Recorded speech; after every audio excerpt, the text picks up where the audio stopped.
Hi friends, അസ്സാം വലൈക്കും. അപ്പോൾ ഞാനിന്ന് വന്നിട്ടുള്ളത് നല്ല ക്രിസ്പി ആയിട്ടുള്ള ഒരു പപ്പടവടൻ്റെ റെസിപ്പി ആയിട്ടാണ്. നമ്മുടെ കടകളിൽ നിന്നൊക്കെ കിട്ടുന്ന അതേ രുചിയിൽ നമുക്ക് വീട്ടിൽ പെട്ടെന്നൊന്ന് തയ്യാറാക്കി എടുത്താലോ.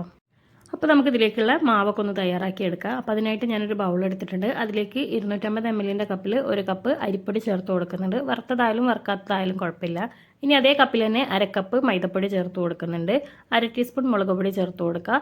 ആവശ്യത്തിനുള്ള ഉപ്പും അതുപോലെ തന്നെ 1/4 ടീസ്പൂൺ ജീരകം കൂടി ചേർത്ത് കൊടുക്കുക. നമ്മുടെ കരിഞ്ജീരകമാണ് ചേർത്ത് കൊടുത്തിട്ടുള്ളത്. ഇതിന് പകരം നിങ്ങൾക്ക് എള്ള് വേണമെങ്കിൽ അതും ചേർത്ത് കൊടുക്കുക. ഇനി നമുക്കിതിലേക്ക് വെള്ളം ഒഴിച്ച് കൊടുത്ത് നന്നായിട്ടൊന്ന് കലക്കിയെടുക്കാം. ഞാനിവിടെ ആദ്യം തന്നെ 1 കപ്പ് ചേർത്ത് കൊടുത്തിട്ടുണ്ട്.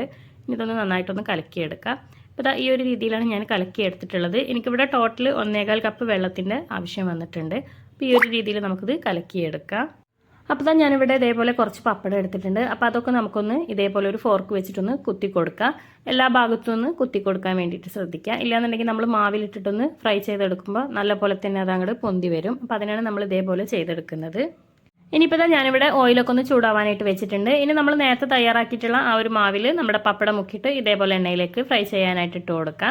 നമ്മൾ നല്ല ഹൈ ഫ്ലെയിമിൽ വെച്ചിട്ട് വേണം നമ്മൾ ഇതേപോലെ പപ്പടം ഇട്ട് കൊടുക്കാനായിട്ട്. അതിനുശേഷം നമ്മളൊരു ലോ ഫ്ലെയിമിലേക്ക് ആക്കി കൊടുക്കുക. എന്നാലാണ് നമ്മുടെ ആ ഒരു പപ്പടം നല്ലപോലെ തന്നെ ഒന്ന് വെന്ത് വരുള്ളൂ.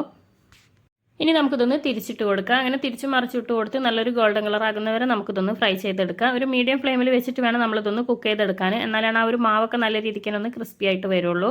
ഇപ്പോൾ നമ്മുടെ ആദ്യത്തെ പപ്പടവട ഇവിടെ റെഡി ആയിട്ടുണ്ട്. ഇതേപോലെ തന്നെ നിങ്ങൾ ലോ ഫ്ലെയിമിൽ വെച്ചിട്ട് ഒന്ന് ഫ്രൈ ചെയ്തെടുക്കുക. ഇനി നമുക്കിത് എണ്ണയിൽ നിന്നും കോരിയെടുക്കാം.